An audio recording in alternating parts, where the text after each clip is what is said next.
ഞാനിങ്ങനെ കോളേജിൽ പോയിട്ട് തിരിച്ചു വരുന്ന വഴിക്ക് ജസ്റ്റ് ഒന്ന് ഗൂഗിളിൽ സെർച്ച് ചെയ്തു അടുത്ത സ്ഥലം എന്തെങ്കിലും കാണാനുണ്ടോ എന്ന്. അപ്പോൾ ഞാൻ നിൽക്കുന്ന സ്ഥലം ഇപ്പോൾ വൈറ്റ് ചാപ്പലായിരുന്നു. അപ്പോൾ വൈറ്റ് ചാപ്പലിൻ്റെ തൊട്ടടുത്ത് തന്നെ എനിക്ക് ഗൂഗിൾ പറഞ്ഞു തന്നൊരു സ്ഥലമായിരുന്നു ഇത്. ഈ സ്ഥലത്തെക്കുറിച്ച് എനിക്കൊന്നും അറിയത്തില്ല. സ്ഥിരമായി ഞാൻ പോകുമ്പോൾ ഈ വഴിക്ക് ഞാനിതിനെ കാണാറുണ്ടെങ്കിലും ഇതുവരെ ഞാൻ ഇതിൻ്റെ അകത്ത് കയറിയിട്ടില്ല. അപ്പം ഞാൻ പറഞ്ഞ സ്ഥലം ഇതാണ്, വൈറ്റ് ചാപ്പൽ ഗാലറി.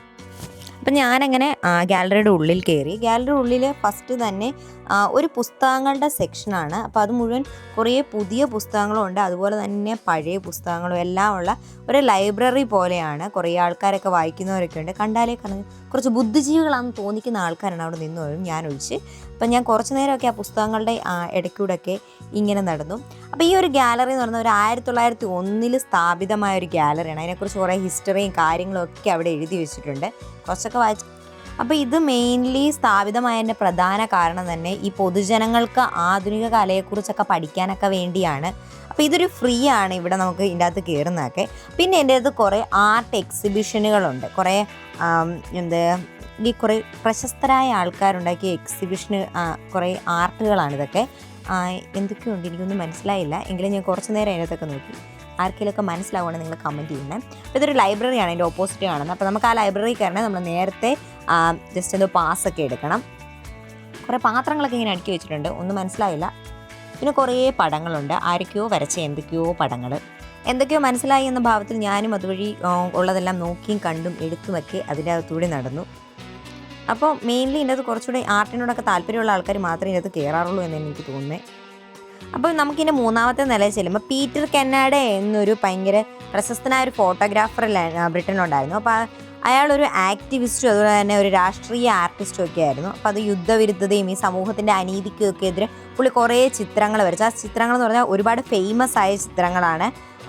അപ്പോൾ അതുകൊണ്ട് ആ ചിത്രങ്ങളെല്ലാം ഇവിടെ സൂക്ഷിച്ചു വെച്ചിട്ടുണ്ട്. അപ്പോൾ 50 വർഷത്തെ അയാളുടെ കലാജീവിതത്തിലെ എല്ലാ പ്രധാന കൃതികളും നമുക്കിവിടെ വന്നാൽ കാണാൻ സാധിക്കും.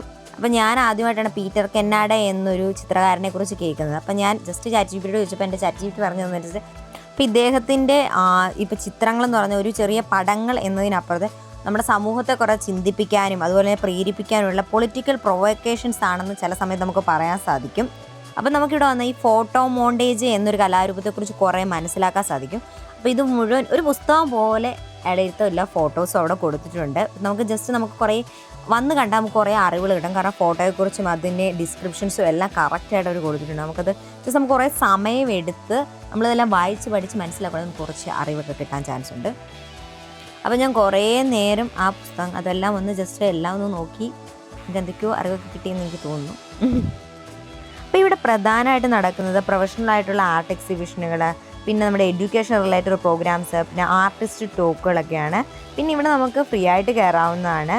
പിന്നെ കുറേ സമകാലിക പ്രസക്തിയുള്ള കലാരൂപങ്ങളൊക്കെ ഇവിടെ കാണാം. പെയിൻറ്റിങ്, സ്കൾപ്ചർ, ഫോട്ടോഗ്രാഫി, ഇൻസ്റ്റലേഷൻ എന്നിവ എപ്പോഴും ഇവിടെ മാറി മാറി പ്രദർശിപ്പിച്ചുകൊണ്ടിരിക്കും. അപ്പോൾ ഞാൻ കുറച്ച് നേരം ഇങ്ങനെ സ്പെൻഡ് ചെയ്തിട്ട് നമ്മൾ ഇറങ്ങി അവിടുന്ന്. അപ്പോൾ ഇതിൻ്റെ കറക്റ്റ് ലൊക്കേഷൻ പറഞ്ഞാൽ ആൽഡിഗേറ്റ് ഈസ്റ്റ് സ്റ്റേഷൻ്റെ തൊട്ടടുത്താണ്. അപ്പോൾ ഇങ്ങനെ ലണ്ടനിലെ ഫ്രീ ആയിട്ടുള്ള കാഴ്ചകൾക്ക് വേണ്ടി നമ്മുടെ യൂട്യൂബ് ചാനൽ ഒന്ന് സബ്സ്ക്രൈബ് ചെയ്യാനും ഈ വീഡിയോ ഇഷ്ടപ്പെട്ടാൽ ഒന്ന് ലൈക്ക് ചെയ്യാനും മറക്കല്ലേ.